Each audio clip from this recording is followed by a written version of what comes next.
네, 안녕하세요. 이원재입니다. 6월 11일 화요일이고 오늘 35도까지 올라간다고 그러는데 이 뜨거운 날에 더 뜨거워지는 데가 있는데 바로 정치판이죠. 정치판 뜨거워지고 있는데 그 뜨거운 이야기를 차갑게 분석해 주실 두 분을 다시 모시고 오늘 정치가 경제다 시작하려고 그럽니다.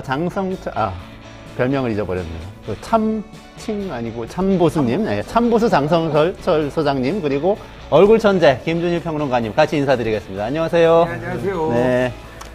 오늘의 뜨거운 이슈는 원래는 우리 저 원구성하고 이 저 대북송금 얘기 하려고 그랬는데 그 전에 더 뜨거운 게 나와가지고 제가 아침에 또 CBS에서 방송도 같이 하고 오셨죠. 네. 그 얘기 좀 여쭤보려고 제가 그거 보고요. 너무 재밌어가지고 뒷이야기 거기서 못다한 이야기 가방 이야기 가방은 받아도 된다는 판결을 지금 판결은 아니지만 결정. 국민권익위에서 배우자 가방 받은 거는 뭐 어떻게 할 수 없으니까 그냥 종결 처리한다. 이렇게 결정 내린 거죠? 어떻게 봐야 돼요? 그러니까 정확하게는 이제 청탁금지법에 이제 해당 배우자는 해당되지 않는다라고 이제 본 거죠. 그래서 그러니까 김건희 여사는 공직자의 배우자이기 때문에. 네. 그러니까 이게 근데 문제는 뭐냐면은 청탁금지법 8조 4항에 보면은 공직자 등의 배우자는 공직자 등의 직무와 관련해 공직자 등이 받는 것이 금지되어 있는 금품 등을 받거나 뭐 요구하거나 제공받아서는 안 된다라고 돼 있거든요. 배우자라고 적혀 있고 공직자 등의 이제 직무와 관련돼 있다란 말이에요. 그러면은 김건희 여사는 해당이 안 될 수도 있어요. 직접 처벌을 받는 거는 그러니까 공직자가 처벌을 받는 거예요. 그러면은 직무 관련성이 있는지 없는지 여부를 이제 여기 권익위가 따져봤어야 되고, 그리고 윤석열 대통령이 이거를 알았는지 몰랐는지 이거를 받은 시점에 그 다음에 신고를 했는지 안 했는지 권익위법에 이제 권익위에 신고를 하게 돼 있거든요. 상급기관이나 권익위인데 대통령한테는 상급기관이 없으니까 권익위에 신고를 이제 해야 되는데 이런 것들을 조사를 제대로 한 것이냐, 이제 뭐 여기에서는 조사를 안 했다라는 거예요. 그러니까. 그리고 청탁금지법 시행령 14조에 보면 종결처리 규정이 신고 내용이 언론 매체 등을 통해 공개된 내용에 해당되고 조사 중에 있거나 이미 끝난 경우로서 새로운 증거가 없는 경우에 이제 종결할 수 있다라고 되어 있기는 한데 지금 계속 새로운 얘기가 나오고 있잖아요. 예를 들면은 뭐 최재형 목사가 지금 언제 좋네, 그 이후에 김창준 연방 하원 의원 묘지를 뭐 이제 현충원으로 옮기는 거 가지고 보훈부에서 연락이 왔네 안 왔네, 뭐 대통령 조모 행정관하고 연락을 주고받았네, 계속 나오고 있는데 이거를 이렇게 종결하는 게 맞느냐. 그래서 그때 권익위에서도 지금 위원들끼리 논쟁이 붙었다라는 거예요. 그래서 이거를 표결까지 붙였다라는 건데 일부 위원들은 어차피 대통령은 불소추 특권이 있으니 수사할 수 없으니 수사기관에 넘길 필요가 없다. 그래서 검찰 고발도 안 한다라는 거예요. 그러니까. 근데 이거는 검찰이 할 일이지 권익위가 할 일은 아닌 거죠. 권익위는 판단을 해야 되는 거고 본인들이 할 일을 해야 되는데 안 했다라고 하는 거는 대통령하고 여사님 눈치를 봤다라고 볼 수밖에 없고 정무감각 제로다. 해필이면은 해외 순방 가는데 이렇게 꽃게 깔아줬다. 그러니까 뭐 이렇게밖에 이제 볼 수가 없는 거고. 그러면 이제 의문점은 앞으로 공직자들의 배우자들은 명품백, 에코백에 해당되는 그 정도 돈은, 그러니까 가방을 받아도 되는 것인가? 직무 관련성이 없다고 주장을 하면은 뭐 이런 이제 의문이 남는 거죠. 그래서 대한민국의 도덕성이 윤석열 정부 들어와서 여러 개가 후퇴했지만은 심각하게 후퇴했다. 뭐 이렇게 비판을 안 할 수가 없는 거죠. 예. 청탁금지법상 공직자들, 공무원들, 배우자는 제재 규정, 처벌 규정은 있죠. 그런데 대통령 배우자에 대한 제재 규정이 없는 거죠. 그런 건가요? 그래서 다른 공무원들은 공무원들 배우자는 받으면은 이건 제재 규정이 있어요. 그래서 이거는 좀 다르게 봐야 될 것 같다. 대통령만 조항이 따로 있는 거예요? 어떻게 돼 있는 거예요? 그러니까 대통령 배우자를 뭐 제외한 건지 뭐 아니면 뭐 그런 건지 모르겠는데 대통령 배우자에 대해서는 제재 규정이 없는 건데 모든 공무원들 배우자들 이렇게 뭘 받아서 처벌 규정이 없다, 그거는 좀 아니고요. 다른 공무원들은 처벌 받습니다. 그게 좀 다른데 이게 저는 청탁금지법 상의 어떤 미흡함이라고 좀 생각이 들어서 대통령 배우자도 뭐 받으면 처벌해야 된다라는 규정을 넣어야 될 것 같아요. 근데 상식이잖아요. 대통령 배우자가 뭘 받는다라는 게 그런 거를 한 번도 우리가 경험해보거나 생각해보거나 상상해보지 않았기 때문에 맞아요. 이거를 좀 뺀 것 같은데, 이거 사례가 있으니까 22대 국회 때는 대통령 배우자도 뭐 이렇게 받으면 처벌해야 된다라고 해야 될 것 같다. 근데 저는 이게 권익위가 그렇게 주장을 한 건데 정승용 권익위 부위원장이 브리핑을 하면서 대통령 배우자에 대해 청탁금지법상 공직자 등의 배우자 제재 규정이 없기 때문에 종결을 결정했다라고 주장을 하는 거예요. 이게 말이 되나요? 그러니까 무슨 얘기냐면은 그러면 대통령은 공직자가 아닌가요? 그러니까 공직자의 배우자는 받으면 안 된다라고 하는데 그러면 대통령은 공직자가 아니냐고. 이거 선출직 공직자잖아요. 공직자 맞는데 그게 그러니까 약간 이거를 해석이 대통령의 이상한 것 규정을 같아요. 따로 둬야 된다라는 이런 궤변이 어디 있습니까? 그러니까 그 말도 안 되는 거예요. 그러니까. 작가님 규정을 좀 찾아가지고 올려주세요. 아니 그러니까 청탁금지법상 공직자라고 되어 있는데 그럼 대통령은 공직자가 아니냐고요. 그러니까 이게 말도 안 되는 얘기를 하는 거예요. 선출직 공직자. 아니, 그러니까 선출 여기에 공직자는 정무직 공직자, 선출직 공직자, 무슨 공직자 다 들어가는 거예요. 그러니까 대통령도 공직자인데 이게 대통령 배우자에 대한 규정을 그러면 이런 식으로 하면은 모든 규정을 다 만들어야 되는 거예요. 무슨 대통령, 뭐 무슨 장관, 뭐 그러니까 말도 안 되는 이제 헛소리를 하는 거죠. 아주 봐주려고 그랬는데 뭘 그걸 저렇게 따져요, 진짜 권익위 사람들 곤란하게. 뭘 욕 먹어야지 이런 거 내리면은. 아니 대통령 동창인데 배우자 이렇게 좀 대통령 배우자 좀 봐줄 수 있지. 인지상정 아닙니까? 이분은 그렇게 박절해요 이렇게. 권익위원장이 판사 출신으로 장애를 극복하고 훌륭하신 분이에요. 다만 단 하나의 흠결이 있다라면은 대통령하고 서울법대 79학번 동기더라. 요 흠결 빼놓고는 완벽하신 분이에요, 진짜로. 미담이 가득하신 분입니다, 그러니까. 봐주려고 한 거를 또 너무 이렇게 아니 매정하게. 근데 가만히 있어봐. 이게 근데 디올백 얘기가 나온 지 한참 되지 않았어요? 6개월 전에 이게 12월 19일에 신고가 들어갔고요. 권익위 규정상으로는 60 플러스 30이에요. 그러니까 60일에서 30, 그러니까 90일 안에 원래는 종결을 해야 되는 거니까 사실은 60일로 따지면은요, 3월 31일에 했었어야 되는데 총선이 앞에 있으니 거기까지 이해를 가. 왜냐면 30일 연장할 수 있으니까 원래대로라면 4월 30일 날 이거를 종결을 지었어야 되는데 지금 100일이 훌쩍 넘어가지고 지금 한 거잖아요. 왜 근데 해필 김건희 여사 출국하는 날, 해외 순방 가는 날 이거를 하냐고. 홀가분하게 해주려고 좀 친구 배우자 홀가분하게 마음 편하게 좀 외국 갔다 오라고 한 거잖아요. 고도의 메시지 네? 아닐까요? 고도의. 나는 안티라고 봐. 대통령, 권익위도 대통령 안티 다 모질이들. 죄송합니다. 이게 근데 내 정무적으로 모질이다. 제가 말하는 모질이는, 거는 네, 이렇게 되면은 정정하겠습니다. 더 논란이 되고 장성철 소장님이 주장하시는 건데 이러면은 특검 갈 수밖에 없지 않아? 이렇게 주장하시잖아요. 그렇게 주장하셨잖아요. 김주일 평론가님도 주장했잖아요. 그러니까 먼저 하셨잖아요. 다른 방송에서 먼저 그렇게 이러면 특검 여론이 더 거세질 것이다. 디미코님이 왕은 공직자가 아니라서 빼놓은 것 같다고. 왕을 빼놓은 그러니까 거 이게 아니냐. 제가 봤을 이런 때는 얘기를. 국민 눈치를 안 보는 것 같아요. 그러니까 법의 규정과 국민들의 법 감정, 도덕적인 윤리적인 판단 기준 그게 훨씬 못 미친 이러한 결정과 판단을 하는 거는 국민 눈치 안 보고 그냥 우리는 하고 싶은 대로 한다. 그런 것 같고 방금 전에 뭐 김주일 평론가님하고 얘기를 나눴지만 대통령 부인이 또 하필이면 에코백 들고 비행기 트랩 올라가는 모습을 보면 잘했다라고 할 사람들이 얼마나 있을까요?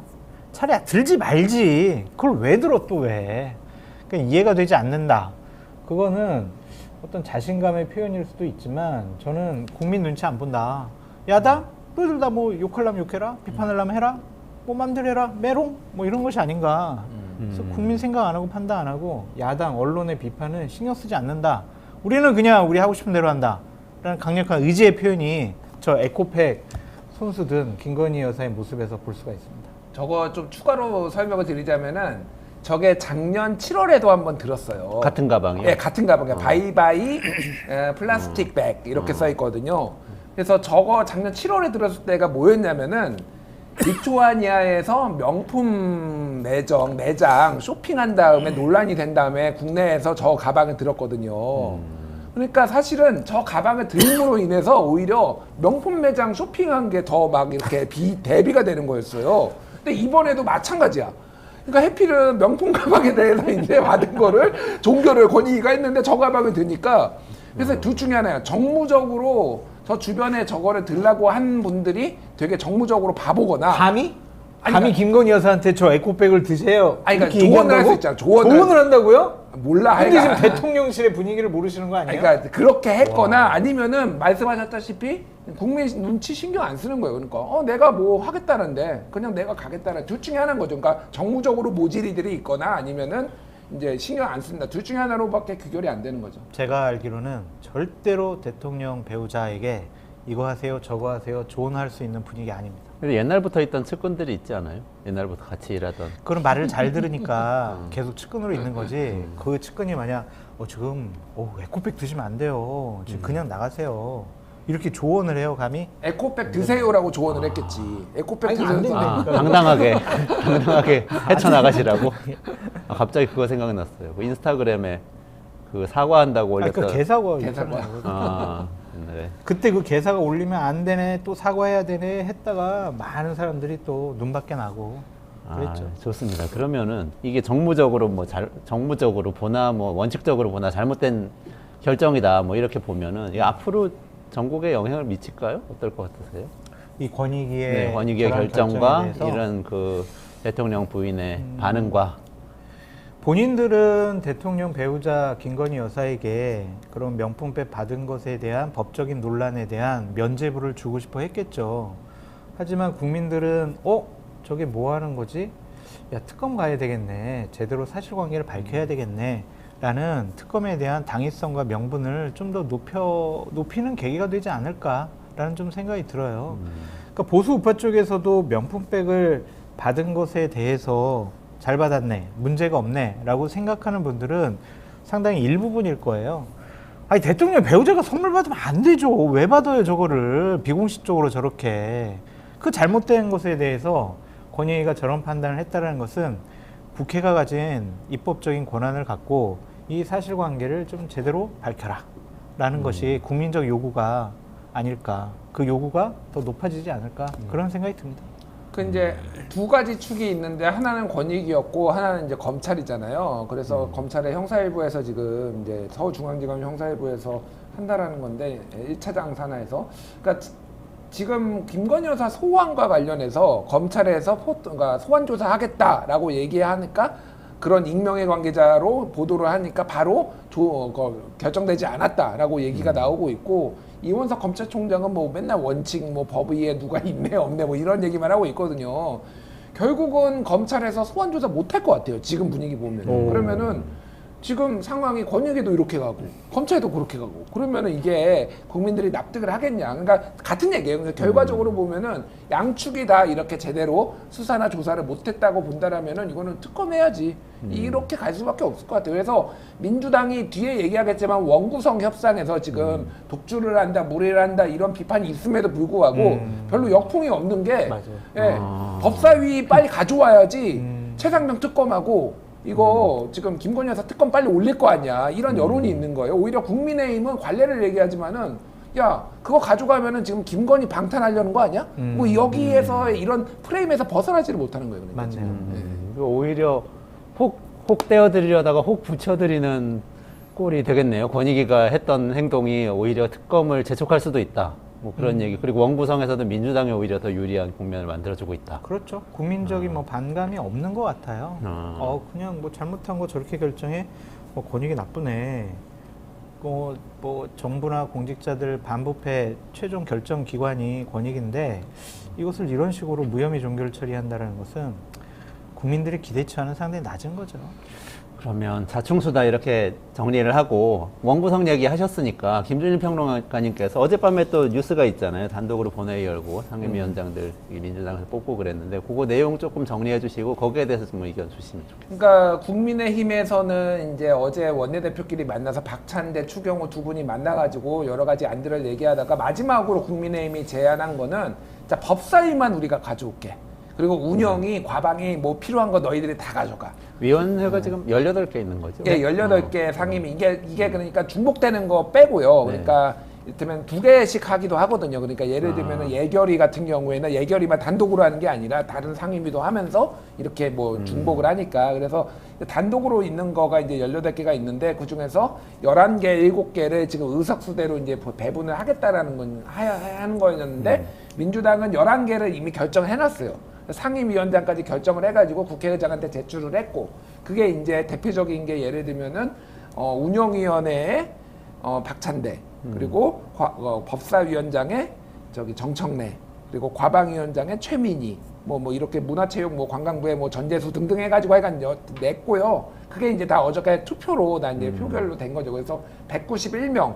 191명이 누군지 제가 모르겠는데 어쨌든 야당이 192명이잖아요. 그러니까 다 야당만 참석해가지고 하고 여당은 다 빠진 거고 그 직전까지 최후의 이제 논의를 벌였던 거는 법사위만 주면은 나머지 사실상 니들이 하고 싶은 거 다 해라고 했는데 민주당에서는 절대 안 돼 이렇게 된 거죠. 그래서 법사위를 고집하는 이유는 뭐 두 가지 축이 있는 것 같아요. 하나는 어쨌든 지금 빨리 해야 되는 법안들을 패스트트랙이 이제 과정이 어떻게 되냐면은 상임위 180일, 법사위 90일, 본회의 60일 이렇게 거쳐야 되는데 반대당 쪽이 이제 그 국민의힘이 가지고 있으면 그게 제동이 걸리거든요. 상임위원장을 그쪽에서 하면은 이게 180일이 걸리는 거니까 이게 왜 숙려 기간이에요. 일종의 숙려 기간. 근데 상임위원장이 처리를 해버리면은 그 기간이 단축되는 거잖아요. 그러니까 법사위 90일을 단축하겠다. 쉽게 얘기하면 이렇게 이제 보시면 될 것 같습니다. 그래서 상임위와 법사위를 두 개 다 가지고 있으면은 민주당이 그러면 한 달 안에도 빠르면 한 달 안에도 할 수 있어요.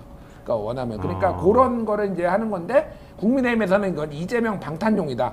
이재명을 지키기 위해서 특히 이제 그 이화영 그 경제부지사의 지금 1심이 지금 9년 6개월이 나온 거 이게 이제 이재명이 위험해졌으니 방탄을 하기 위해서 지금 무리하고 있다 뭐 이렇게 주장을 하고 있죠. 장 소장님 뭐 국회 경험 많으시니까요. 이게 지금 저 같은 이제 보통 사람들은 대충 보면 이제 룰은 알겠는데 이것의 중요성을 정확하게 잘 모르겠어요. 위원장을 가져온다는 게 도대체 어떤 의미고 또 위원장을 뽑는데 위원 안에서 호선을 하는 방식이 있을 거고 본회의에서 그냥 본회의에서 뽑아요. 본회의에서 상임위원장. 뽑는 네. 본회의에서 뽑는 네, 거고 뭐 두 가지 길이 있을 것 또 같은데 본회의에서 다 뽑는 걸로 본회의에서 다 결정되나요? 뽑아요. 국회법에 그렇군요. 규정되어 있습니다. 근데 그러면 위원장 가져오니까 어느 정도 중요한 의미를 갖는 거예요? 위원장이요 회의 소집을 할 수가 있고 회의를 폐회할 수가 있고 안건을 상정할 수 있고 안건 상정하지 않을 수 있고 본인 마음대로 해요. 그러니까 예를 들면 특검법안이 올라왔는데 이거는 나 이거 저기 논의 안 할래. 논의하지 마. 이럴 수가 있고 안건 상정하려고 해도 위원장 직권으로 나 이거는 오늘 회의에 이거 안건 상정 안 할래. 이렇게 결정할 수가 있는 거예요. 자기 마음이에요. 그래서 그러면은- 어떤 의원이 막 발언하려고 할 때 마이크 꺼! 저 사람 발언 못하게. 그럼 마이크 꺼요. 그러니까 그 회의장 안에서는 거의 왕과 같아요, 왕. 모든 걸 다 결정할 수 있어요. 뭐든지 안 되게는 할 수 있겠네요. 안 되게 할 수 있어요. 되게는 뭐 자기가 발의해서 되게 하는 거는 쉽지는 그건 않을 어려워요. 수 있겠지만 네. 뭐든지 안 되게는 할 수 있다. 그냥 여야 간의 상임위원장의 간사들이 합의해가지고 안건하고 일정을 정리를 해가지고 위원장님 이렇게 하시죠라고 하더라도 싫어 나 안 할래 그럼 안 하는 거예요. 그냥 회의 소집 안 할래 그럼 회의 소집이 안 되는 거예요. 그러면 이제 회의 소집을 요구했던 측에서는 회의 소집하지 않은 위원장은 사퇴해라. 이거예요. 그냥. 그런 방법밖에 없어요. 규탄한다. 위원장 탄핵 이런 건 없고. 탄핵 있죠. 그냥 탄핵 그래요? 있는데. 근데 또 그냥 다수당 위원장 사퇴해라 막 이러는 거죠. 아. 그러니까 이게 그냥 상징적으로 규탄하는 것밖에 없어가지고 위원장 마음이에요. 그러니까 위원장을 저렇게 가져가려고 하는 거죠. 또 한 가지 궁금증은 근데 국회에서 모든 뭐 법안이든 예산이든 다수결로 다 처리를 하잖아요. 네. 근데 위원장은 그 국회의장도 다수당이 가져가고, 근데 위원장은 약간 관례상 배분을 하는 것이다 지금 이런 얘기가 네. 오가고 있잖아요. 근데 왜 그런 거죠? 의석수에 따라서 원내 교섭 단체별로 의석수에 따라 가지고 배분을 해요. 그게 되게 복잡해요. 막 이렇게 그냥 상임 위원들 배분하는 것도 막 소수점 몇 개까지 해가지고 대단한 복잡한 식이 있어요. 그래서 그거는 국회 사무처에서 갖고 있는 여러 가지 안을 갖고 그걸 결정하는 거고요. 일단은 여야 간의 합의를 보는 거죠. 자, 그래, 니들은 요 상임위 11개 가져가고, 자, 야당, 국민의힘은 우리 7개 가져갈게. 그 상임위원장, 니들 민주당에서는 요 사람을 상임위원장 후보로 뽑아. 그러면 국회 내에서 우리는 상임위원장 후보 안 낼게. 그러니까 예를 들면 이런 거죠. 국회에서 법사위원장을 뽑는데 민주당도 자기네 후보 내고 국민의힘도 자기네 후보 낼 수 있어요. 이거를 막는 건 아니에요.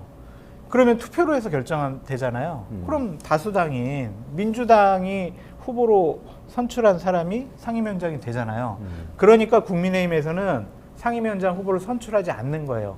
우리가 후보를 선출해봤자 본회의장 가면은 우리가 질 게 뻔하기 때문에 그게 지금 관례로 되어 있기 때문에 그냥 본회의장 안에서 상임위원장은 각 당에서 정하는 사람들이 그냥 당연하게 자연스럽게 결정되는 구조죠.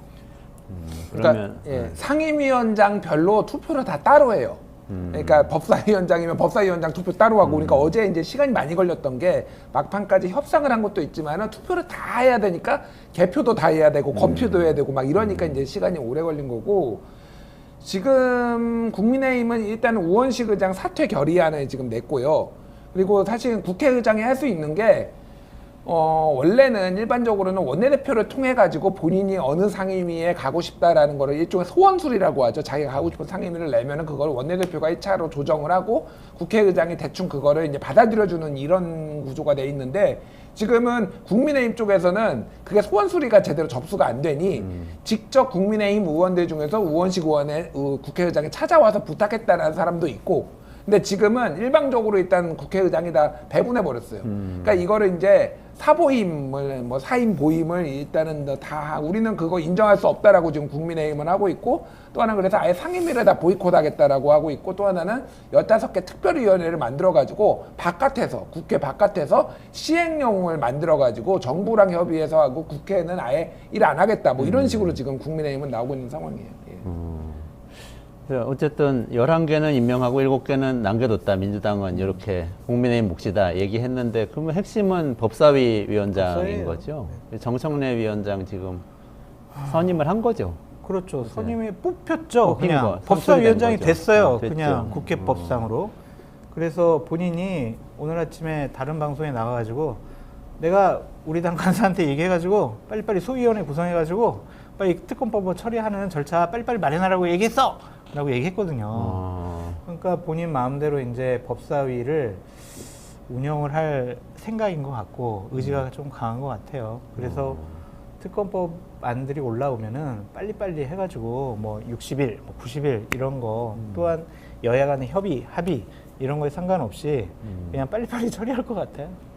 근데 지금 그러면 그렇게 하는 것이 한쪽에서는 이재명 방탄이다. 이재명 대표의 사법 리스크를 현실화되지 않게 하기 위한 것이다. 그렇게 얘기하고 다른 한쪽에서는 특검법을 빨리 처리를 해서 지금 윤석열 정부의 그 잘못된 부분을 빨리 고치기 위한 거다. 이렇게 얘기를 하고.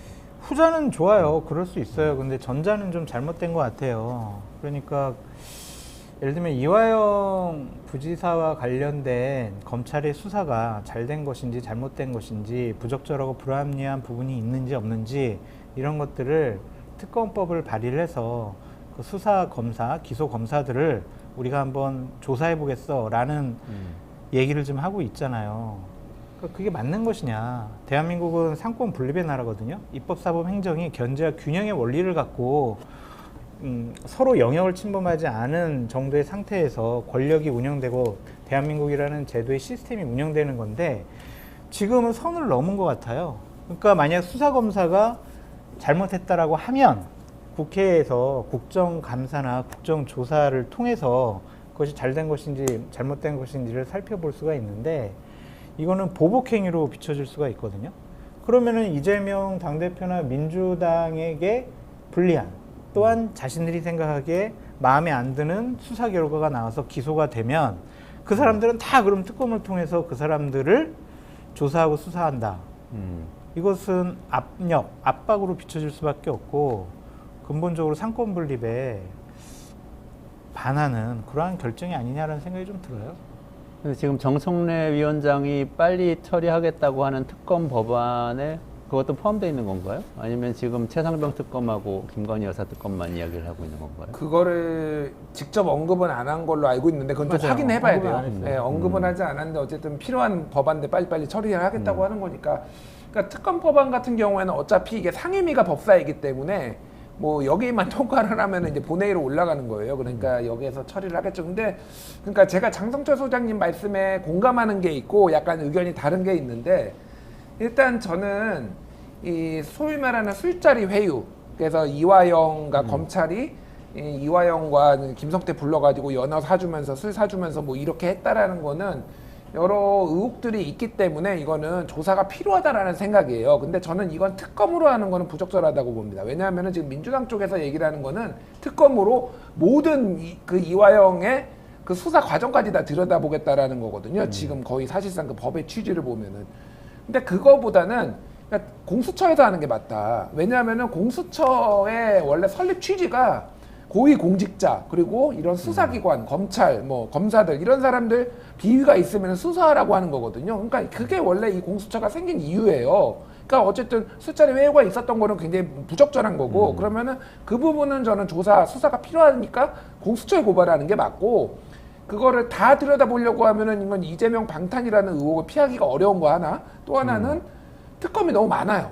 그러면 사람들이 국민들이 피로감을 느끼고 만약에 예를 들면은 최상병 특검 그리고 김건희 여사 특검이 같은 경우에는 다른 야당들도 동의를 할 텐데 이게 올라오면은 이게 같이 막 섞여서 올라오면은 뭐 어떤 건 찬성하고 어떤 건 반대하고 다른 사람들의 소위 말하는 단일 대우가 깨질 수가 있단 말이에요. 저는 다른 야당들이 이거 찬성할까?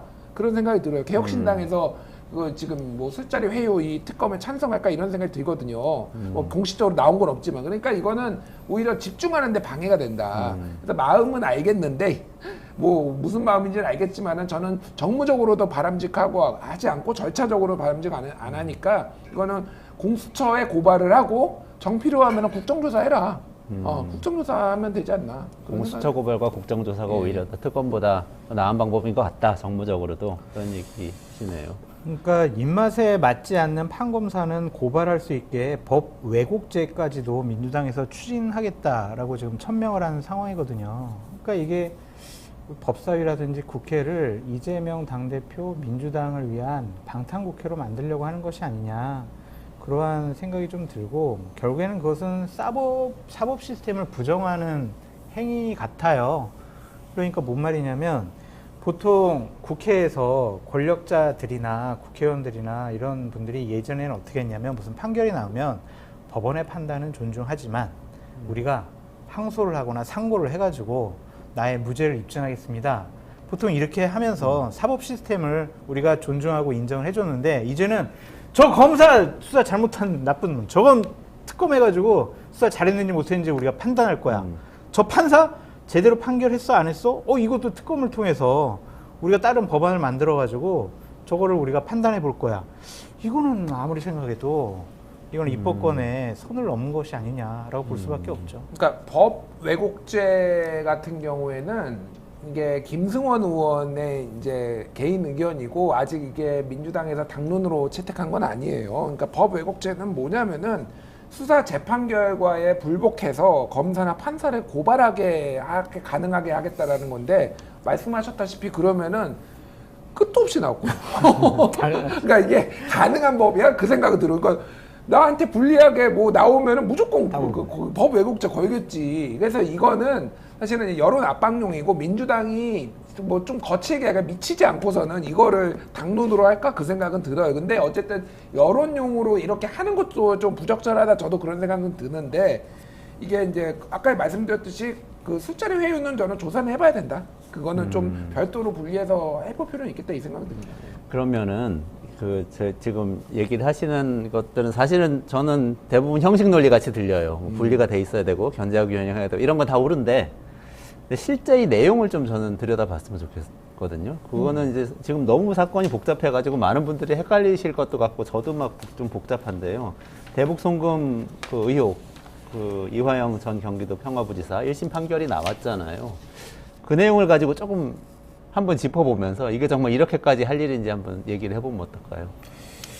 그러니까 대략 이재명 대표와 관련된 불법 대북 송금 혐의 관련해서 쟁점은 세 가지라고 보여져요. 그러니까 하나는 쌍방울이 북한에 전달한 돈의 성격은 무엇이냐 이거 관련된 건데 검찰의 영장 청구 내용은 뭐냐면 이재명 방북을 위한 뇌물이다 라고 얘기를 했고 이재명 대표 측의 주장은 아니야 우리랑은 상관없어 그거는 쌍방울의 대북 사업 용도야 우리랑 상관없어 우리랑 연관시키지 마 라고 했는데 이번에 재판부의 판단은 뭐냐면 이재명 당시 경기도지사 방북을 위한 사례금이다 라고 이번에 판결을 내렸어요.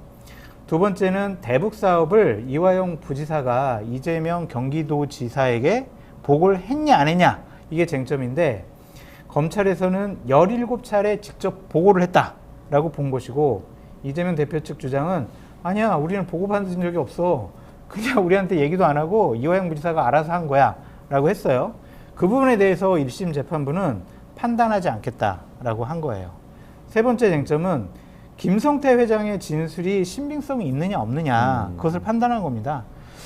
이화영 전 부지사의 진술 내용은 오락가락하면서 막 바뀌었어요. 여러 가지로. 그런데 김성태 회장의 진술은 처음부터 끝까지 일관된 상황이거든요. 그래서 검찰의 영장 청구 내용에는 통화로 이재명 당시 경기도지사와 접촉까지 했다. 이렇게 해서 이재명 당시 경기도지사가 알고 있었다라는 식으로 일관되게 진술을 했는데 이재명 대표 측의 주장은 김성태 알지도 못하는 사람이다 라고 했는데 1심 재판부에서는 김성태의 진술은 대체로 일관되고 구체적이다. 신빙성이 있다 라고 판결을 내린 거죠. 그래서 검찰에서 이화영 전 부시자를 기소를 하면서 이재명 당대표를 공범이라고 적시했거든요. 그러니까 이 부분과 관련해서 이화영 부지사가 유죄를 받았기 때문에 이재명 당대표의 사법 리스크가 커졌다. 이렇게 판단하는 거죠. 근데 이재명 대표한테 당시 경기도지사한테 보고를 했다는 부분은 거기는 이제 퀘스천 마크로 남겨놓은 거네요. 그러니까 제가 조금만 더 이제 정리를 하면 굉장히 잘해주셨는데 2018년도가 이제 남북 관계가 굉장히 좋을 때였잖아요. 그때 남북 정상회담 하고 그러는데 박원순 시장, 서울시장은 대통령이 데려갔는데 이재명 지사는 빠졌어요. 그래서 이제 남북 대탕트 이제 화해 분위기에 여기에 지금 우리가 빠질 수 없지. 그래서 이재명 대표는 대선 주자로서 마음이 조급했던 거고, 그래서 평화부지사라는 직함을 처음으로 만든 거예요. 그러니까 그래서 거기에 이제 이화영이 와서 여러 가지 역할을 한 건데 그 해 이제 11월부터 해가지고 이제 뭐 북한으로 이제 돈이 가기 시작한 거죠. 그러니까 쌍방울로부터 대납하게 한 게 이제 있는 건데. 이제 이거가 저는 이화영 부지사는 유죄가 나올 줄 알았어요. 그리고 유죄를 피하기 힘들다. 왜 그러냐면은 이게 두 가지가 이제 섞여 있어요. 하나는 법인카드를 쌍방울로부터 받아가지고 이게 썼어요. 그걸 본인이 직접 쓴 게 아니라 과거에 비서관인 출신이 이제 아는 사람이 썼는데 법원에서는 이제 판단한 게 킨텍스 사장 대지 시절을 빼고 나머지 법인카드 갖다 쓴 거는 이거는 죄야. 그리고 이거는 죄예요. 제가 봐도. 이거는 뭐 본인이 주장하기에 이거는 뭐 아니라고 뭐 여러 구차한 얘기를 하지만은 이것도 하는 건 하나가 있는 거고 또 하나는 이제 대북송금이 있는데 킨텍스 사장은 평화부지사 전이죠. 예. 그러니까 어쨌든 그 전에 썼던 거고.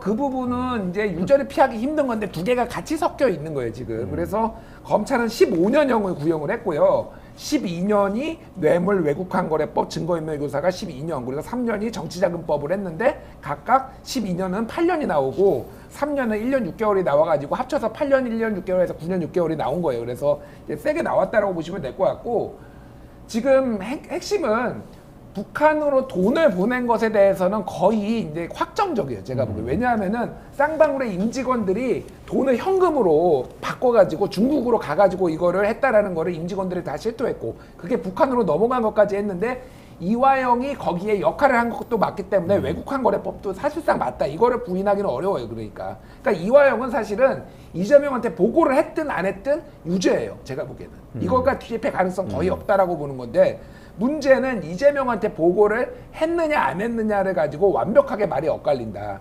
검찰은 17차례 이화영이 이재명한테 보고했다라고 하고 이화영은 처음에는 보고했다라고 했다가 말을 뒤집었고 그렇죠. 뭐 이런 상황이에요. 그러면 누구의 말을 더 믿을 것이냐라고 하는데 검찰은 지금 김성태 쌍방울 전 회장의 손을 들어준 거죠. 그러니까 그리고 영장에다가도 이제 그렇게 17차례 했다라고 이제 적은 거고. 그래서 앞으로의 쟁점은, 그러니까 이화영은 안 했다고 하는데 근데 말을 뒤집었으니까 진술의 일관성에 이제 문제가 있다라고 이미 그런 게 본 거고, 그러면은 제3자인 김성태가 얘기하는 얘기를 지가 본 것도 아닌데 이화영한테 보고한 것도 아니고 간접적으로 전해 들은 건데 이 얘기는 다 믿을 수 있느냐.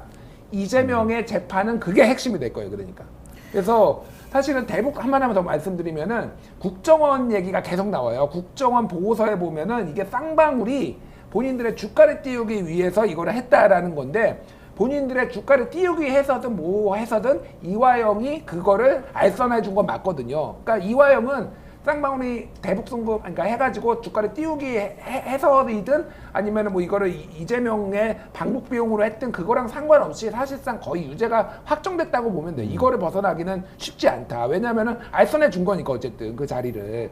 그러니까 그거는 맞는데, 쉽게 얘기를 하면은 민주당 측의 논리는 뭐냐면은 쌍방울의 주가를 띄우기 위해서 한 거기 때문에 이재명한테까지는 보고가 안 들어갔다라는 거예요. 그러니까 그게 이제 이 민주당 쪽에 이제 놀린 거고, 그거는 법원에서 아마 치열하게 법리 다툼을 할 가능성이 상당히 높다.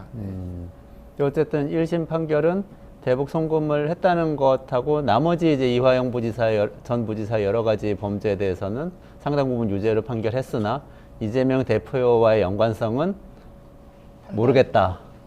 아직 판단 유보. 뭐 이렇게 판결했다는 거고, 일단은 그 부분은 규명이 안 됐다고 보는 거잖아요. 판단 유보라는 거는 그러니까 이제 입증이 안 됐다는 거죠, 사실. 검찰에서 빠르면 오늘 아니면 이번 주 안으로 이재명 당대표를 기소하겠다라는 거 아니겠어요? 그럼 이재명 당대표가 지금 3개의 재판을 받고 있는데 이 사건과 관련해서도 재판을 받아서 치열하게 또 본인 무죄를 입증하려고 하겠죠. 아, 근데 근데 김성태 회장은 이런 식으로 얘기를 해요. 그러니까 기억하실지 모르겠지만은 뭐 갑자기 이화영 부지사랑 하고 있는데 이재명 당시 경기도지사를 전화기로 바꿔줘서 통화까지 했다. 요러요러한 내용으로 했다. 그리고 뭐 여러 가지 막 보고를 했다라고 하면서 이화영 부지사가 나한테 몇 날 며칠 몇 시에 이런 내용 가지고 보고를 했더니 이재명 경기도지사가 이런 반응까지 보였어. 그러니까 너 우리 같이 열심히 해야 돼. 이렇게 구체적으로 일관되게 진술하니까 이거는 보고했다라고 검찰에서는 믿었다라는 거죠. 그러니까 요거는 좀 더 구체적으로 말씀드리면은 지난해 9월에 이재명 구속영장이 이제 검찰이 청구를 했잖아요. 그때 나왔던 내용이 뭐냐면 언론 보도로 나왔는데, 이화영하고 김성태하고 북한 사람들하고 중국 심양에서 협약식을 맺고 있었는데, 이화영이 김성태를 전화를 건 거를 바꿔주니까 이재명이 얘기를 한 길을 김 회장님 고맙습니다. 이렇게 대납해 준 거 고맙습니다. 이렇게 얘기를 했다라는 주장이 있었던 거예요. 그러니까 그게 영장에 했는데, 그 당시에 판사가 얘기한 건 뭐냐면은 다툼의 여지가 있다라고 해서 영장을 기각해 버렸잖아요. 그러니까 다툼의 여지가 있는 게 현재까지 이어지고 있다라고 보시면 될 것 같아요. 그러니까 그거는 주장이, 어쨌든 검찰은 그렇게 보고 있는 거고, 이제 그거는 이제 기소가 되면은 그 다툼의 여지가 있는 거를 다투겠죠, 이제 법정에서. 이제 그렇게 되는 거죠. 쟁점은 명확하네요. 예, 예. 근데 어쨌든 제 감으로는 입증을 아직 못한 게 아닌가. 그러니까 보류한다는 건 항상 범죄 사실 입증이 안 됐다는 이야기. 그러니까 제가 요거는 예시를 하나 들어볼게요. 오늘 이제 그리고 다른 이제 방송에서도 다 간접적인 거잖아요. 예. 그러니까 예를 들면 이겁니다. 지금 최상병 사건과 관련해서 대통령이 경로해가지고 임성근 사단장 빼 이렇게 한 걸로 알려져 있잖아요. 상식적으로 그런 게 없었어. 대통령의 경로와 지시가 없었으면은 왜 국가안보실하고 막 비서관들하고 막 다 그렇게 전화 돌리고 막 그 난리통을 쳤겠어요. 그런데 그거를 만약에 법정으로 가서 입증하는 거는 다른 문제예요. 그러니까 상식적으로 보면은 이재명한테 이화영이 보고를 안 할 리가 있습니까? 이화영이 이재명한테 보고를 안 할 리가 있겠어요? 그러니까 왜냐하면 이렇게 큰 돈이 오가고 북한하고 있고 이게 지금 평화 문제로 이렇게 해설이라고 추정될 수도 있는 거잖아요. 그러니까 검찰은 그렇게 보고 있고, 근데 검찰이 입증하는 거는 다른 문제라는 거죠. 그러니까 똑같은 거예요. 그러니까 대통령이 지시했어. 야, 임성근이 무조건 구해. 이렇게 했다라는 거를 입증하려면 당사자가 입을 벌려야 돼요. 그러면 조태용 안보실장, 뭐 임성도 국가안보실 2차장, 아니면 뭐 이원모 공직기관 전 공직기관 비서관, 이런 사람들이 입을 벌려야 되는데 벌리겠냐고요. 근데 이런 지금- 문제가 이런 문제. 이거는 근데 약간 다른 거 아닌가 하는 느낌이 있는데, 저는 이화영 부지사 쌍방울 출신이잖아요. 아니에요. 출신이 아니라 거기에서 고문. 예, 그러니까 쌍방울 출신이 아니라 원래는 이해찬계 보좌관 했었고 의원을 했는데 쌍방울로부터 임직원이 돼가지고 법인 카드를 받은 거죠, 그러니까.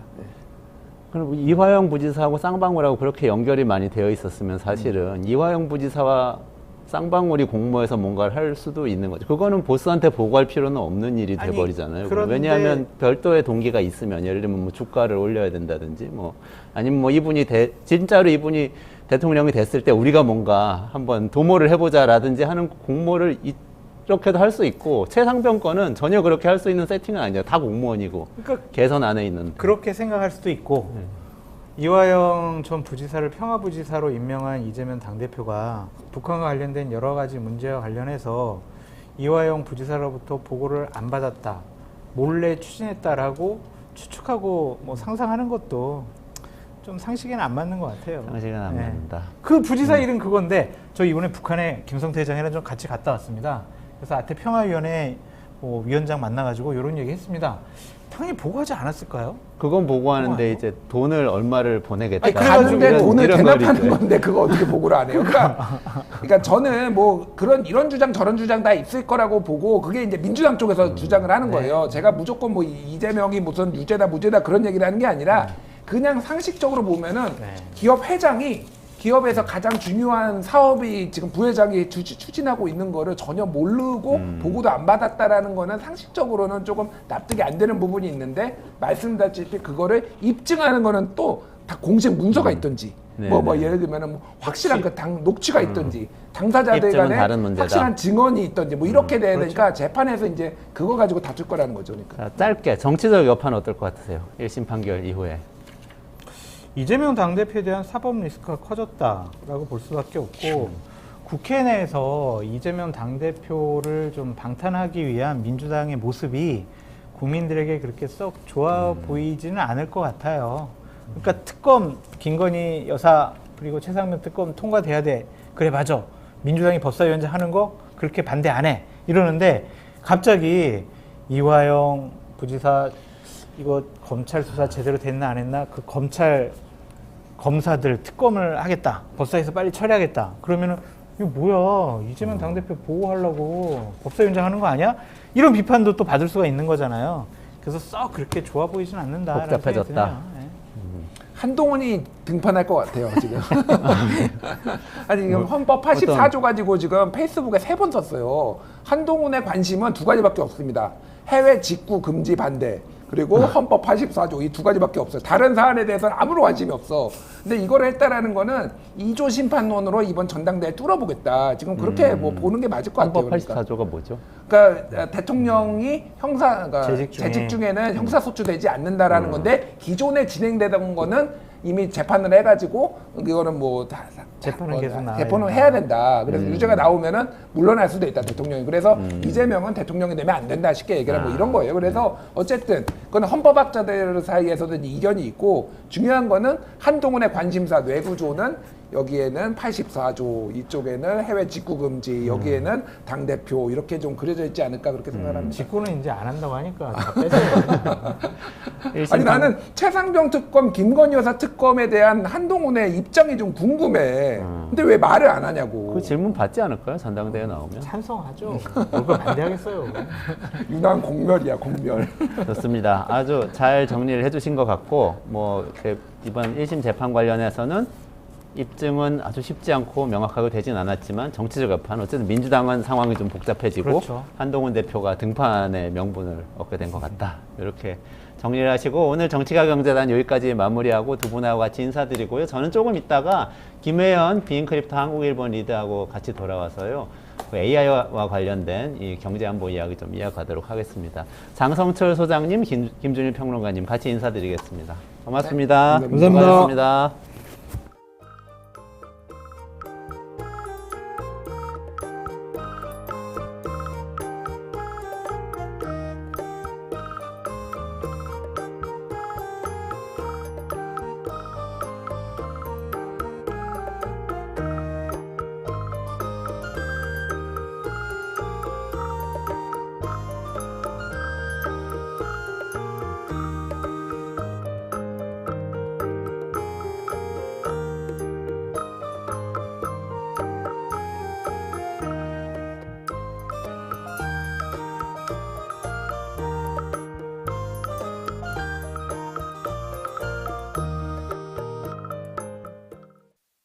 상속세를 좀 줄여야 된다라고 주장하시는 분들의 논리를 보면은 이런 지배주주가 안정적인 이 지분을 확보를 하는 것이 이 기업의 가치를 유지할 수가 있다라는 식으로 주장하는데 그런데 저는 오히려 지배주주의 지분이 희석되니까 이렇게 SK처럼 기업의 가치가 드디어 올라가고 있습니다. 투자자들한테 가장 좋은 것은 뭡니까?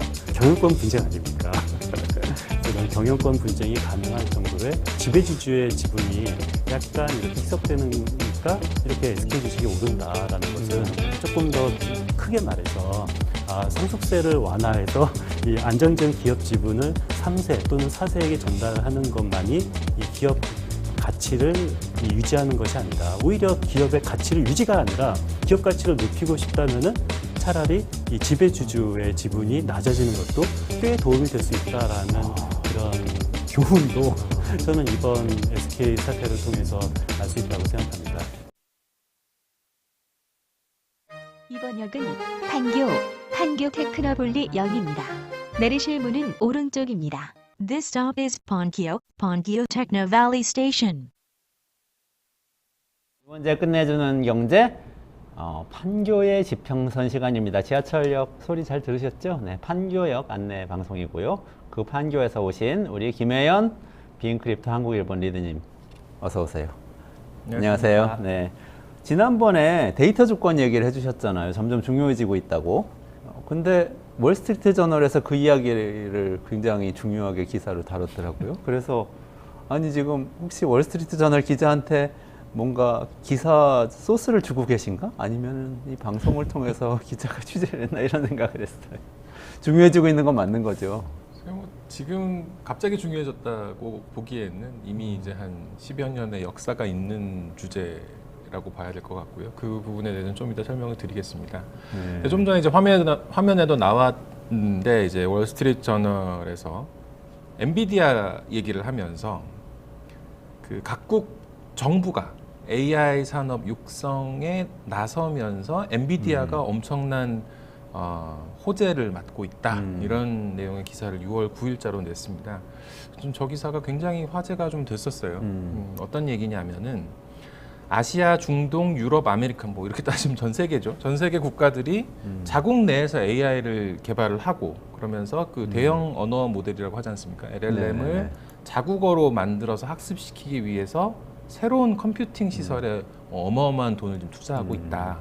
그렇기 때문에 엔비디아가 지금 굉장한 돈을 벌 수 있는 기회를 맞이하고 있다 이런 얘기인데요. 그 정부들이 지금 하고 있다는 게 칩을 사서 뭔가를 만든다 이런 거겠죠. 예를 들면 데이터 센터 같은 이제 그런 시설들이 될 텐데 엔비디아의 특수 칩으로 개조하도록 예산을 늘리고 인센티브를 주고 이러다 보니까는 엔비디아가 계속 지금 매출 기회를 잡고 있고 올해 약 100억 달러의 매출이라고 이렇게 카테고리를 하나 정해놨는데 이거 이름이 주권 AI입니다. 주권 AI. 소버린 AI. 그 엔비디아 안에서. 엔비디아 내부에서 내부에서. 올해 예상을 하는 매출 구조에서 이 100억 달러의 주권 AI라는 항목이 지금 새로 생겼거든요. 주권 AI. 작년에 없던 겁니다. 이럴 정도로 지금 각국에서 육성하는 그런 방안들이 쏟아지고 있다 이런 얘기입니다. 돈을 벌다 이제 못해서 민간에서 돈을 벌어가는 것은 물론이고 각국 정부의 돈까지 긁어가겠다 뭐 이런 얘기처럼 들리는데. 주식을 사야 되는 건지.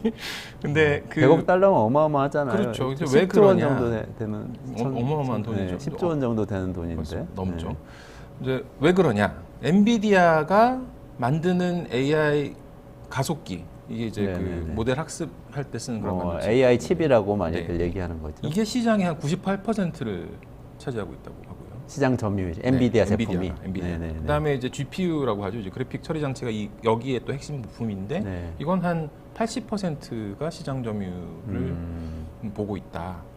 그렇기 때문에 뭐 AI 개발자 대부분은 이제 엔비디아에서 만든 걸 갖다가 쓰고 있는 그런 상황이다 보니 각국 정부들이 AI에 대한 통제권, 우리나라에서 생산되는 각 데이터를 토대로 만드는 어떤 처리 장치를 우리가 통제할 수 있도록 만들기 위해서는 우리가 칩을 사와야 되는 거죠. 그러니까 정부들이 지금 그런 뭐 요구를 국내외에서 계속 받고 있는 상황이고 그리고 그거를 이행하다 보니까 엄청난 예산을 쏟아붓고 있다 이런 건데요. 어떤 나라들이 뛰어드는지에 대해서도 이제 이 월스트리트 저널이 구체적으로 명시를 하고 있습니다. 대표적인 예가 싱가포르이다 이렇게 얘기를 하고 있는데 싱가포르의 그 국가 슈퍼컴퓨팅 센터가 엔비디아 최신 AI 칩으로 업그레이드를 하고 있고 국영통신사인 싱텔이 엔비디아와 협력해서 동남아 그 데이터 센터 공간 확장을 추진하고 있다 이런 내용이 있었고 베트남 같은 경우에도 동남아 언어를 학습한 LLM을 주도를 하고 있고 또 캐나다 같은 경우에도 그 지난달 그 스타트업과 연구원을 위한 주권 컴퓨팅 전략의 일환으로 한 15억 달러를 지원하기로 한 정부의 산업 발표가 있었다. 산업 육성 발표가 이런 얘기가 있었습니다. 이 밖에도 일본, 프랑스, 이탈리아, 케냐, 중국 같은 그런 나라들이 LLM 개발을 위해서 엔비디아 칩으로 AI 슈퍼 컴퓨터를 만들려고 하고 있다. 이런 내용이었습니다. 베트남이 동남아 언어를 학습을 한 LLM을 만들고 있다고요? 국가가? 이것도 좀 뭐 새롭게 들은 내용이긴 한데 그러네요. 흥미로운 대목이죠. 동남아 언어라고 표현한 거 보니까 베트남어만이 아니라는 인상이 기사만으로 드는데. 보면 그렇습니다. 그렇죠. 베트남어뿐만 아니라 뭐 인도네시아나 뭐 태국이나 다 커버하는 뭔가를 만들려는 야심을 갖고 있는 게 아닌가. 국가가 어쨌든 거기 투자한다는 거잖아요. 네네. 한국은 안 나왔나요? 그 기사에? 한국은 안 나왔습니다. 아니 그 지난번에 방송에서 저희 방송에서 AI 시대가 강정수 박사 다루는 코너에서 얘기를 한 게 네이버는 지금 돈이 있더라도 엔비디아 칩을 살 수가 없다 이런 얘기를 했었거든요. 마이크로소프트나 구글이나 이런 데들이 다 줄 그렇죠. 서서 사고 네네. 있고 이들이 너무 큰 클라이언트이기 때문에 엔비디아가 칩을 남겨놓지 않는데요. AI 칩을 우리 같은 작은 네이버 같은 기업을 위해서는. 근데 지금 이 소버린 AI, 주권 AI라고 불리는 이 정부들은 어쨌든 큰 클라이언트니까 엔비디아가 그렇기도 하고 젠슨 황 그 엔비디아 뭐 CEO가 각국 지도자들을 만나면서 하는 얘기들이 대부분 또 그런 얘기들인 것 같습니다. 그러다 보니까 이제 그 각국 정부들로서도 기회가 있는 거고 엔비디아로서도 기회가 있는 그런 상황이라고 봐야겠죠. 주권 AI라고 하면 조금 개념 설명을 좀 해주시면 좋을 것 같은데 지난번에 데이터 주권이라는 설명도 해주셨고 지금 주권 AI는 또 이게 약간 두 가지가 혼동되는 것 같기도 하고 이어지는 내용이라고 봐야 될 것 같은데요. 데이터 주권을 조금 그냥 자세히 살펴보는 게 아마도 이제 주권 AI를 이해하는 데도 도움이 될 것 같습니다. 자, 사이버 스페이스라고 우리 흔히 얘기하는데요.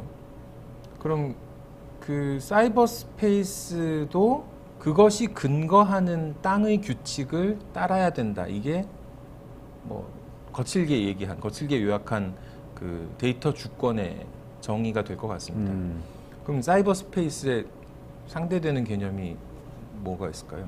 이건 뭐 그냥 좀 사이버 스페이스에 상대되는 개념은 그냥 우리 땅 아니에요? 용어가 뭐가 있나요? 피지컬한 그래서 물리적인 맞습니다. 구글에서 영토? 찾아보니까 내추럴 월드라는 표현도 나오고 리얼리티라는 표현도 나오고 오디너리 라이프, 3차원 세상, 액추얼 리얼리티라는 단어도 있는데 제일 재밌는 표현은 밋 스페이스라는 단어가 있더라고요. 밋 스페이스요? 고기 아, 밑인데 인간의 살이 있는 그렇죠. 그런데 이제 그 동시에 이제 MEET 하고도 좀 비슷하죠. 그래서 그러네요. 이제 실제로 만날 수 있는 그런 뭐 아무튼 밋 스페이스가 됐건 그리고 어쨌건 어쨌든 물리 공간에 대한 물리적 공간을 얘기하는 거죠.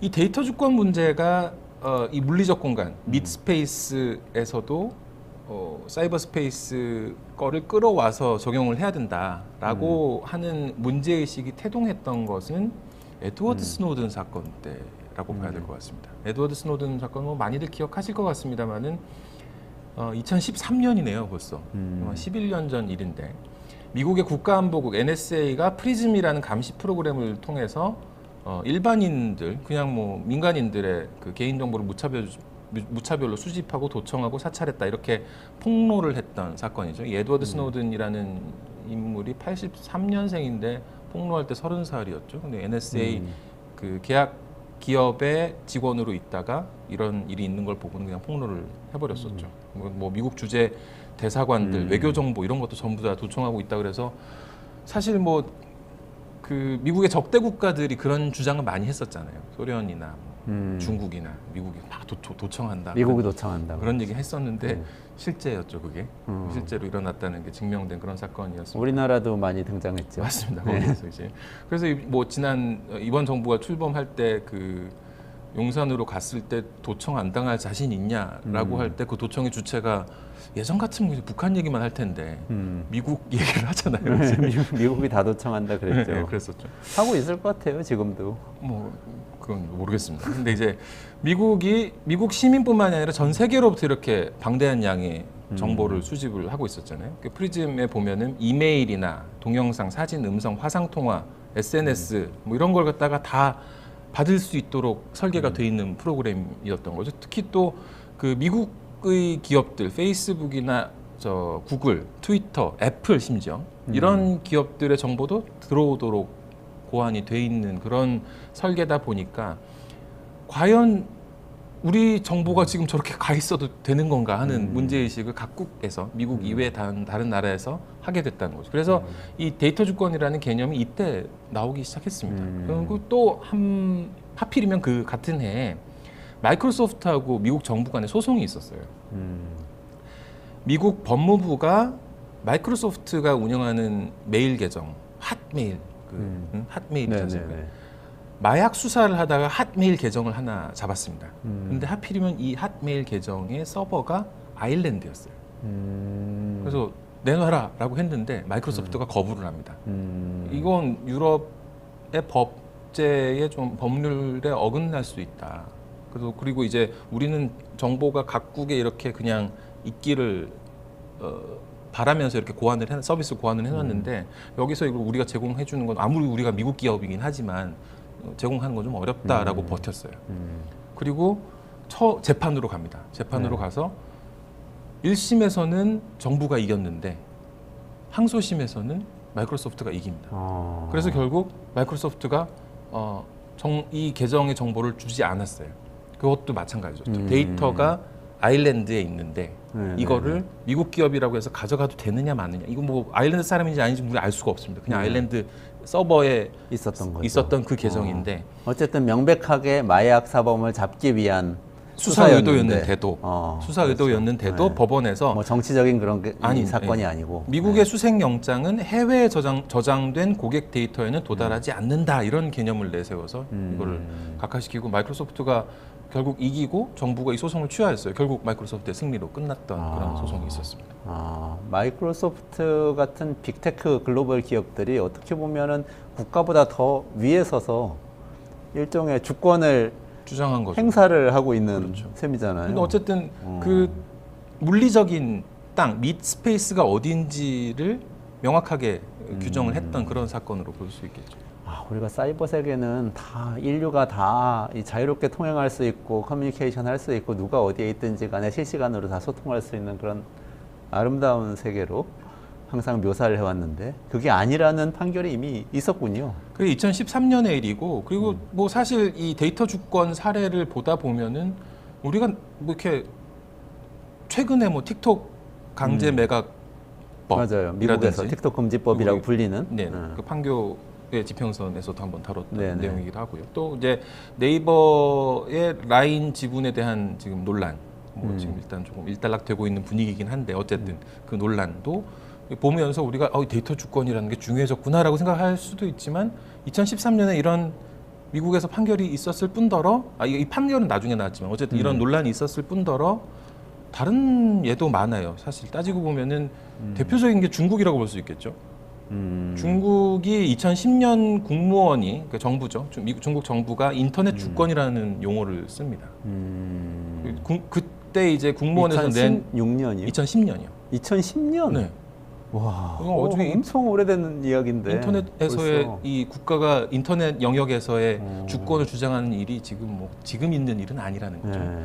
그때 펴냈던 중국의 인터넷이라는 백서 같은 서류가 있는데요. 여기 내용에 보면은 중국 영내에서 인터넷은 중국 주권 관할에 놓인다. 중국의 인터넷 주권은 존중돼야 되고 보호받아야 된다. 이렇게 규정하는 내용이 나옵니다. 이거 안 주겠다는 거죠.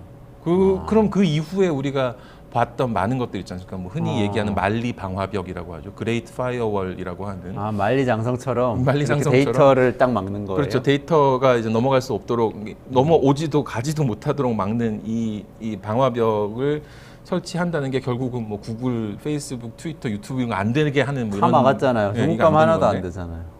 이게 뭐 그때부터 어떤 법적 근거를 마련을 했다고 볼 수 있는 거죠. 그러네요. 그렇게 해서 이게 적용되는 걸 저는 이제 그 중국에서 근무한 적이 있다 베이징 보니까 특파원 하실 때. 네, 언론사의 그 베이징 특파원으로 근무하면서 이제 여러 가지 사례를 봤었는데 뉴욕 타임스가 중국어판을 만든 적이 있었습니다. 뭐 중국어판 지금도 있긴 있습니다. 그러면서 중국 베이징에 사무실을 크게 열었었어요. 한번 중국어판을 제대로 운영을 해보려고. 그랬는데 이 뉴욕 타임스가 보도하는 내용들이 중국 당국의 입맛에 안 맞을 수가 있지 않습니까? 그러면 이제 뉴욕 타임스가 타협을 할 거냐? 뉴욕 타임스인데 하면서 이제 타협을 안 하겠다고 선언을 했습니다. 그리고 2012년에 이 지국을 만들고 중국어판을 만들었는데 중국 당국이 민감해하는 그런 보도들을 계속 그냥 내요. 그러면 이제 개별 기사별로 중국 당국이 이렇게 차단을 합니다.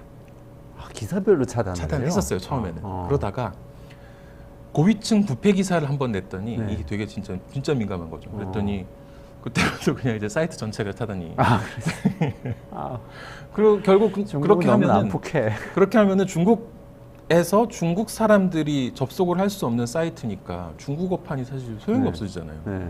수요가 없고 뭐 영업을 할 수가 없게 되고 이러다 보니까 중국 팀도 베이징에 있던 거 중국 팀도 확 줄여버리고 이런 거를 제가 있는 동안 봤습니다.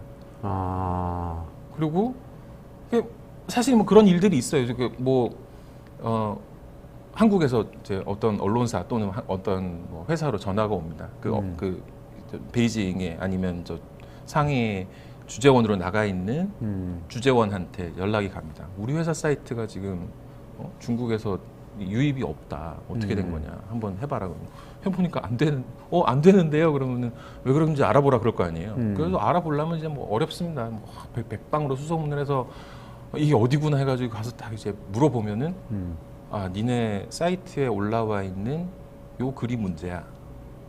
라고 딱 찍어서 얘기를 해줍니다. 한국어 콘텐츠일 거 맞습니다. 아니에요. 맞습니다. 그러니까 말하자면 뉴스토마토 웹사이트에 올라와 있는 뉴스토마토 기사를 중국하고 관련된 기사인데 그걸 중국 당국에서 딱 알아보고 너무 비판적이다. 그래서 거기는 차단.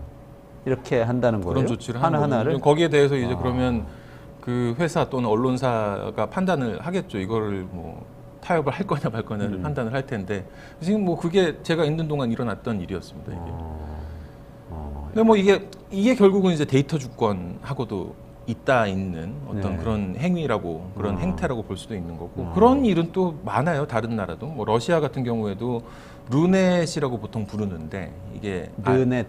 RU 그 루넷. 러시아 네. 도메인이 보면 .ru로 아, 끝나잖아요. 네네. 그래서 루넷이라고 하는데 그냥 하는 말로는 저 러시아어로 된 웹사이트를 루넷이라고 하기도 하는데 네네네.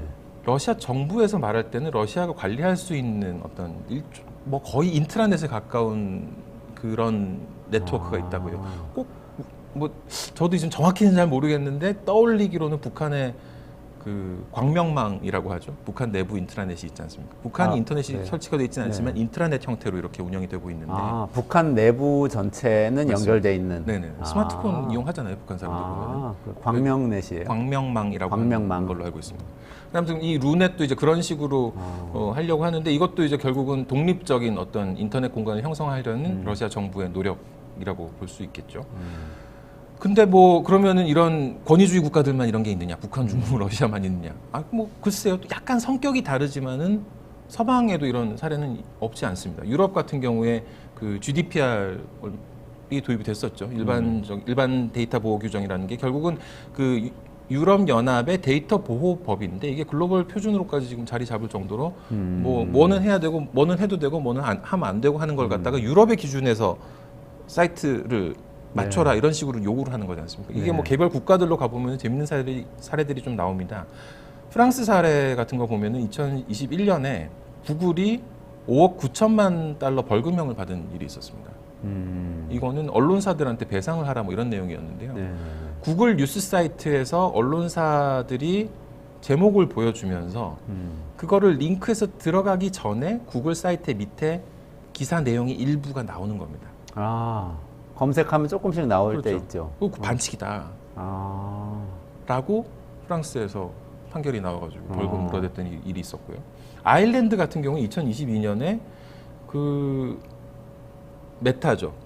지금의 메타의 페이스북에 4억 500만 유로 한 5천억 넘는 돈을 또 벌금으로 무는 일이 있었는데 이때는 인스타에서 10대의 개인정보가 너무 쉽게 공개되도록 했다.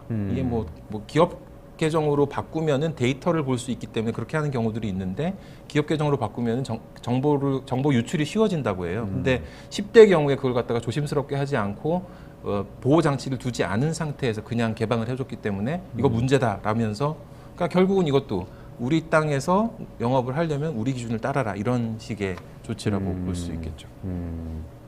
그럼 그 이야기를 확대해서 생각을 해보자면 예전에 그러니까 AI가 지금처럼 오기 전까지의 시대에는 각국은 우리 바운더리 내 우리의 영토라고 말할 수 있는 영역 안에서의 이 인터넷, 그 안에서는 우리 말을 잘 들어. 이런 식으로 구획을 착착 나누는 정도였다면 이번에 월스트리트저널에서 소개한 이야기에 따르면 제 느낌에는 이게 이런 거예요.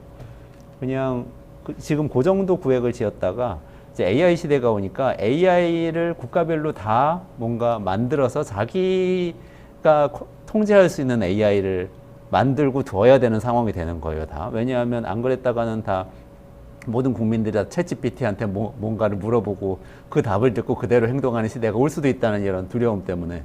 그러니까 그러면 국가에서 투자해서 AI를 만들어야 되잖아요. 근데 투자를 하려면은 AI 뭐 소프트웨어 뭐 알고리즘 이런 것도 중요하지만 기본적으로 장비가 있어야 돼. 근데 장비를 어디 가서 사야 돼? 엔비디아 가서 사야 돼. 이렇게 된 거라는 말씀이시죠. 맞습니다. 근데 세계 각국이 다. 그러니까 예전에는 오픈 AI, 마이크로소프트, 구글 뭐 몇 개 회사에만 이 AI 칩을 팔 수 있었는데 이제는 세계 각국이 다 그러고 있으니까 다 팔 수 있다. 이런 얘기네요. 그런 얘기인 동시에 또 국가가 맡아야 되는 영역에서의 인공지능의 수요가 생겨나고 있다. 이런 부분에 대해서도 좀 고민을 해봐야 될 것 같습니다. 대표적인 게 안보 분야일 것 같아요. 네. 그래서 이번에 그 안토니오 구테르스 사무총장, 네. 유엔 사무총장이 네. 뭐 핵전쟁 위협에 대해서 한마디를 했었죠. 네, 지금 네. 핵무기가 사용될 위험이 냉전 이후에 최고조에 달해 있고 생존에 대한 위협이 증가하면서 인류가 칼날 위에 서 있다. 각국이 군비 경쟁을 벌이고 있고 AI 같은 기술이 이런 위협을 증대시키고 있다라면서 이 부분이 중요한데요. 모든 국가가 핵 사용을 기계나 알고리즘에 맡기지 않고 인간이 결정하도록 합의해야 된다. 이게 핵무기를 쓸 때 인간이 하도록 해야 된다. 어떤 단계에서는.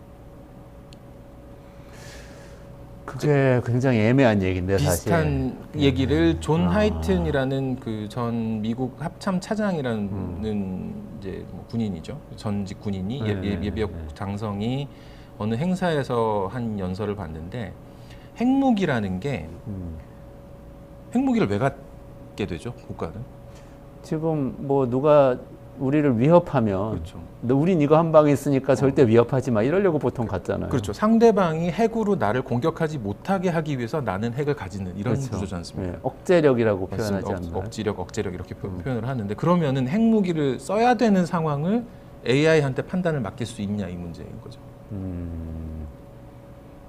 하면 안 된다라는 게 아마 판단을 대부분 맡기면 안 분들의- 된다. 대부분 그러니까 분들의 지금 생각일 거고 다른 그럼- 무기도 사실은 뭐 그런 면이 맞습니다. 많이 있어서 얘기는 많이 하죠. 그런데 이게 참 이 얘기가 지금 계속 반복적으로 나오고 있습니다. 이 군사적 영역에서의 책임 있는 인공지능에 관한 장관급 회의라는 회의체가 있습니다. 이게 네. 우리나라랑 네덜란드가 주도해서 만든 회의체고 작년에 1회 회의를 열었습니다. 그리고 올해는 작년 회의를 네덜란드 헤이그에서 했고 올해는 이제 서울에서 9월 9, 10일 양일간 하게 될 예정인데요. 이제 인공지능의 군사적 이용에 관한 최초의 대규모 국제 회의인데 여기서 하는 얘기가 그런 겁니다. AI한테 어디까지 맡길 거냐. 분명 AI가 효율적인 역할을 한다는 거죠. 그 아까 말씀드렸던 존 하이튼 장군 같은 경우에 강연을 들어보니까 정말 이 AI가 하는 게 훨씬 낫겠다는 생각이 들어요. 예를 들어서 뭐 군사 장비 점검을 한다든지 아니면은 정보 자산을 수집해서 이거를 정리한다든지 정부 내 군사적 요소, 그러니까 군하고 비군사적 요소들, 경제 제재나 이런 것들 이런 걸 갖다가 합치고 또 미국 같은 경우에 동맹도 있지 않습니까? 동맹들의 역량을 합쳐서 이걸 종합적으로 판단하는 그런 전략적인 작업을 한다든지 할 때 지금의 모습은 사람들이 회의실에 모여가지고 이제 이걸 갖다 공유하고 종이로 인쇄해가지고 이거 공유하면서 이걸로 이제 이야기하다가 판단을 한다는 거예요. 네. 근데 이거를 AI한테 맡기는 게 훨씬 낫지 않을까라고 이 사람이 물어요. 네.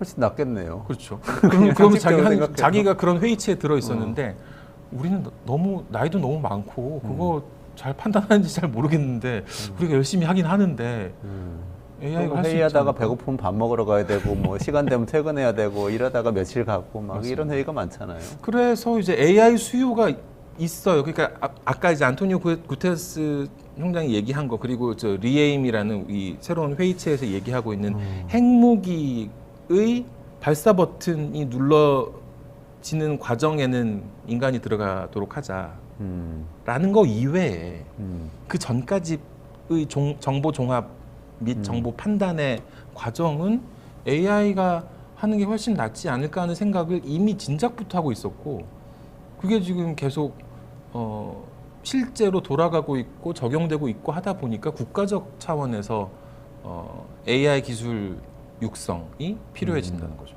마지막 버튼은 인간이 누르도록 하자 이 얘기가 나온다는 것은 버튼을 누를지 말지에 대한 여러 가지 옵션 정보는 다 이미 AI가 다 작업해가지고 나한테 올라온다는 그런 얘기를 깔고 있는 거죠.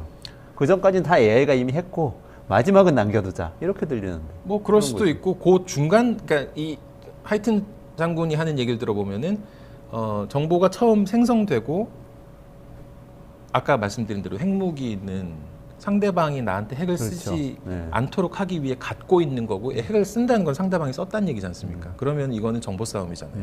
정보가 생성되고 이 정보에 근거해서 판단하는 이 과정 어딘가에는 인간이 있어야 된다는 거죠. 꼭 최종이 아니더라도.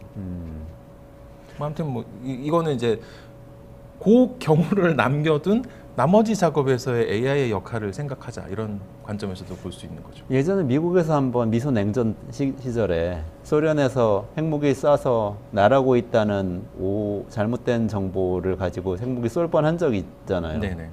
그런 거죠. 그런 거 그런 걸 그런 말하는 판단을 거죠. 어떻게 네네. 누가 할 그런 걸 것인가에 말하는 거죠. 대한 이야기인 거죠.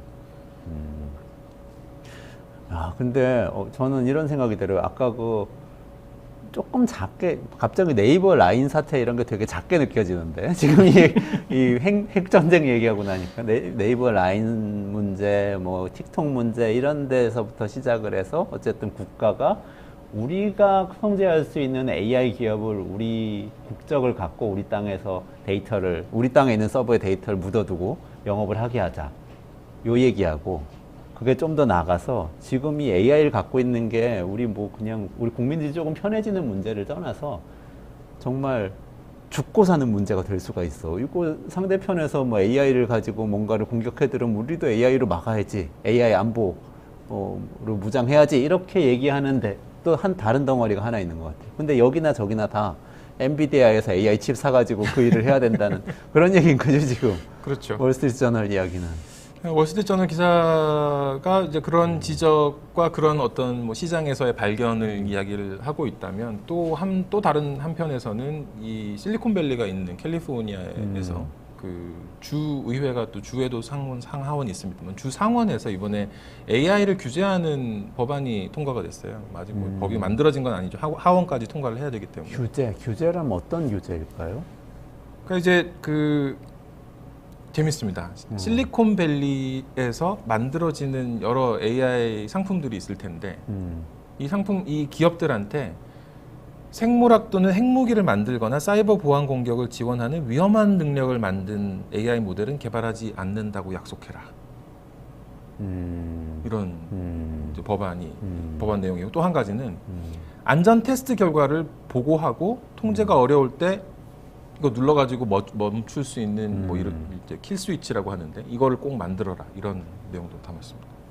그거 약간 이게 뭐 스카이넷이나 터미네이터 같은 게 등장할 수도 있으니까 그거를 미리 통제 장치를 만들어놔라 이런 것처럼 들리기도 이제 하는데.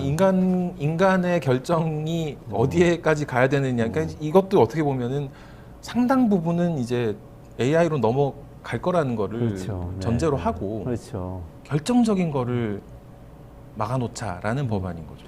우리 아이들은 어차피 터미네이터가 지켜줄 건데 터미네이터 스위치 끌 수 있게 인간이 끌 수 있게 준비를 해놔 이런 느낌의 그런 느낌이죠. 법안 맞습니다. 같은데. 이미 근데 이게 약간 과장일 가능성은 없어요? 그게 그냥 규제를 만드는 사람들이 또 자기 일을 해야 되니까 AI의 위험을 약간 좀 부풀려서 이럴 가능성 없을까? 그렇게 아니겠죠. 실리콘밸리인데. 그렇게 보기에는 또 작년이었죠. 일론 머스크를 비롯해서 AI 업계의 주요 인사들이 AI가 위협이다. 이거 좀 이제 천천히 가도록 하자라는 운동을 시작을 하기도 하고 또 오픈 AI 직원들이 이번 주에 이제 편지를 하나 공개적으로 냈는데 첨단 AI 기업이 충분히 정부 감독을 못 받고 있다. 감독해라. 이런 얘기까지 하고 있어요. 그러니까 위협이 뭐 좀 과대평가됐다거나 이게 좀 과잉 대응이라고 보기에는 좀 현실이 이 사람들이 보기에 현실이 좀 어찌 보면은 좀 위협적이다 이렇게 볼 수도 있을 것 같습니다.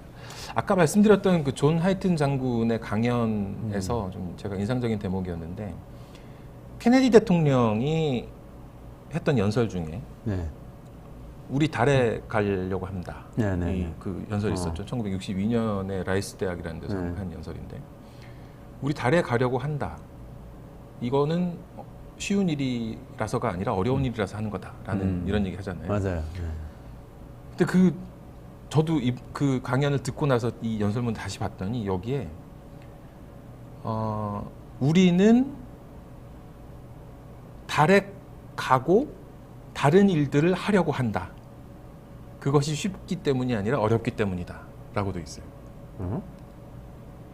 케네디 대통령이 했던 그러니까 we 예, choose 워딩. to go to the moon in this decade and do the other things, not because they are easy. 이렇게 나와요. 그럼 이 do the other things 다른 뭐지? 일들이라는 게 네. 무엇일까? 그때부터 사실 달에 가는 것뿐만이 아니라 그 이상의 벌어질 수 있는 인류가 개척해 나갈 수 있는 수많은 영역들을 여기에 압축해서 표현해 놨다라는 게 하이튼 장군의 얘기였습니다. 뭐 예를 들어서 인터넷, 사이버 스페이스, 뭐 지금 인공지능, 앞으로 양자 컴퓨터. 그러니까 이 하이튼 장군은 여기에 대해서 이제 그렇기 때문에 이게 미국의 역할 같은 거가 더 강조한 거다 이렇게 얘기를 하는데 제가 받은 느낌은 인류가 결국은 슬기롭게 대처해 나갈 수 있다는 믿음을 이때부터 갖고 싶기를 가져야 된다고 희망했던 거 아닌가 하는 생각이 들었어요. 그리고 지금 이제 위협적인 사람들의 얘기를 보면서 저거 진짜 걱정되네라고 하다가 에이 좀 과장된 거 아닐까라고 그것도 사실 걱정이잖아요. 그런 걱정까지 하게 되는데 그보다는 잘 되겠지라는 믿음을 가지고 보는 것도 또 다른 시각일 수 있을 것 같습니다. 그러니까 인간은 그렇잖아요. 사람이 처음에 불을 사용하기 시작했을 때 어땠겠어요? 이걸 사용하면서 이 뜨거운데 이걸 가지고 음식을 해서 먹는다는 게 말이 되는 얘기인가 이런 걱정을 했을 거고 나룻배를 타고 바다를 건너가지고 저 건너에 있을지 없을지 모르는 어떤 대륙을 향해서 갈 때도 마찬가지였을 거고 비행기를 날려서 하늘을 날아보겠다고 했을 때도 마찬가지였을 거고 다 연장선에 있네요. AI 시대도 그렇게 봐야 된다. 그런 말씀이신 거죠. 네. 위험하지만 잘 통제하면서 가야 한다. 오늘은 저는 그래도 이 얘기가 제일 꽂혀요. 우리 엔비디아를 계속 골드러시 때 청바지하고 곡괭이 파는 기업이라고 많이 비유해서 얘기를 했고 우리도 방송 때 그렇게 얘기했거든요.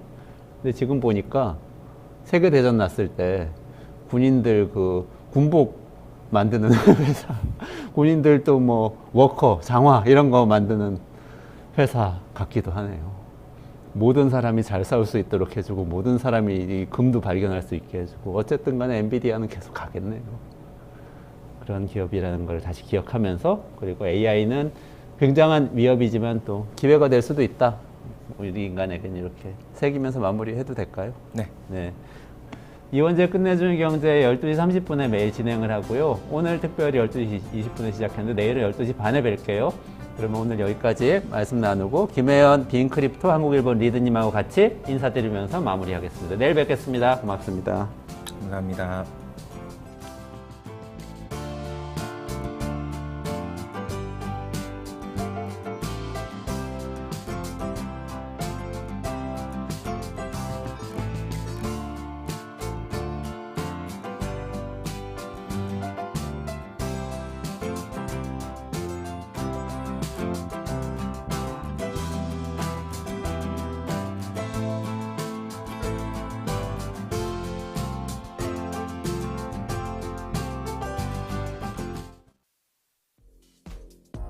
다가오는 2024년 하반기 여러분의 소중한 자산을 지킬 수 있는 특별한 시간을 마련했습니다.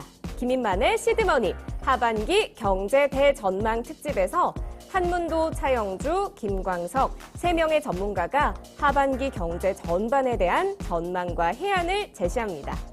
6월 4일부터 매주 화요일 오전 10시 30분 대한민국을 이끌고 있는 경제 전문가들의 날카로운 시각을 토마토 집통 유튜브 채널에서 라이브로 전해드릴 예정입니다. 시청자 여러분의 많은 시청 바랍니다.